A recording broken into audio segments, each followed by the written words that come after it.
Assalamualaikum warahmatullahi wabarakatuh. Perkenalkan, nama saya Aurani Safirja dengan NIM 2248 dari kelas 6A Farmasi.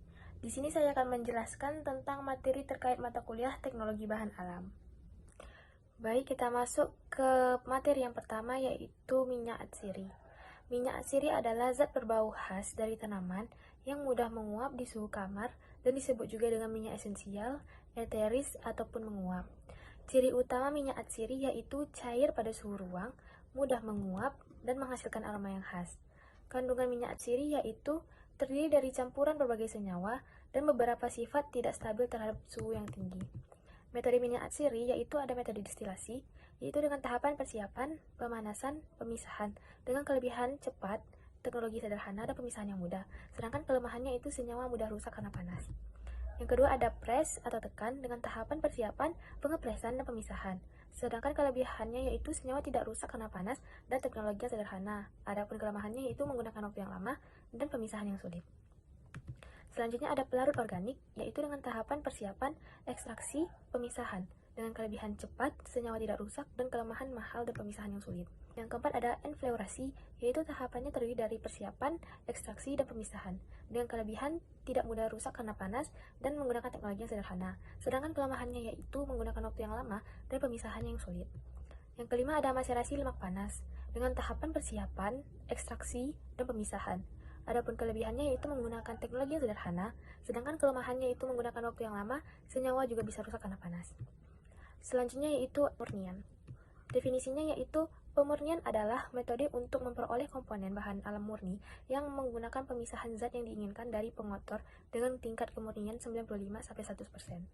Pemisahan ini dapat dilakukan berdasarkan peristiwa fisika atau kimia, dengan misalnya filtrasi jika komponen berwujud padat dan cair. Rekristalisasi yaitu proses pemurnian senyawa organik padat dengan melarutkan senyawa dalam pelarut panas, lalu didinginkan hingga membentuk kristal murni. Prinsip kerjanya yaitu senyawa dilarutkan dalam pelarut panas, didinginkan agar kelarutannya turun, dan membentuk kristal murni.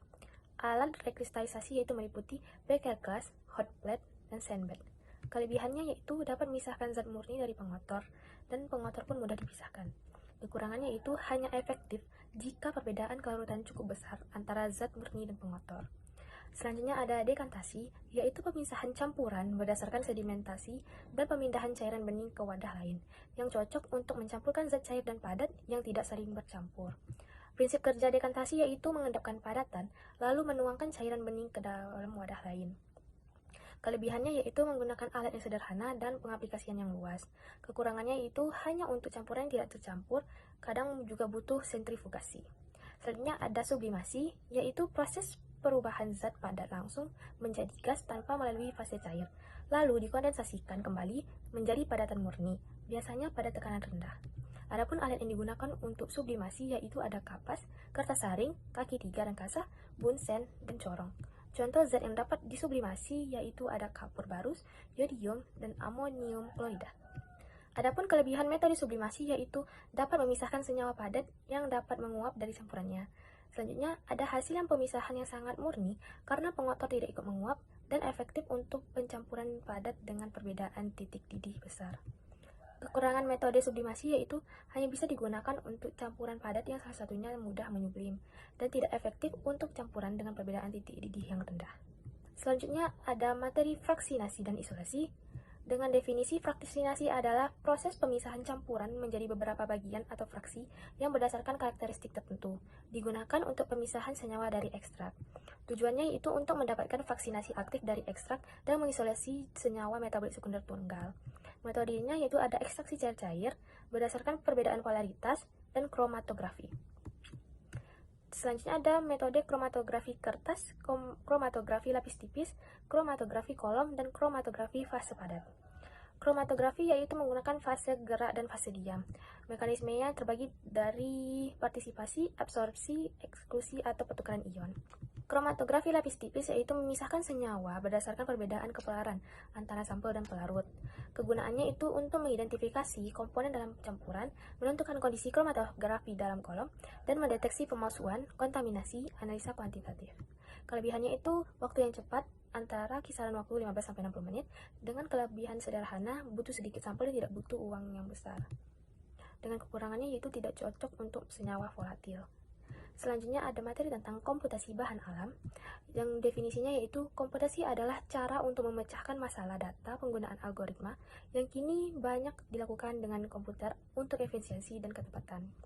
Penemuan obat baru yaitu proses yang melibatkan berbagai tahapan mulai dari identifikasi target, penemuan senyawa aktif, uji laboratorium, hingga pengembangan dan uji klinis. Database tanaman yaitu tersedia berbagai database seperti Dr. Duke's Phytochemical and Ethnobotanical Database dan KNA-PSACK yang memuat informasi senyawa tanaman untuk mendukung riset obat herbal. Prediksi aktivitas dan farmakologi obat yaitu tidak cocok untuk senyawa volatil yang terdapat pada aplikasi berbasis web seperti PASS dan SwissAdMe yang digunakan untuk memprediksi aktivitas biologis dan sifat farmakologi senyawa obat secara in silico. Molecular docking. Teknik ini digunakan untuk memprediksi interaksi antara molekul obat dengan target protein secara virtual sebelum dilakukan uji laboratorium. Nah, cukup sekian materi dari saya. Apabila ada salah kata, saya mohon maaf. Assalamualaikum warahmatullahi wabarakatuh.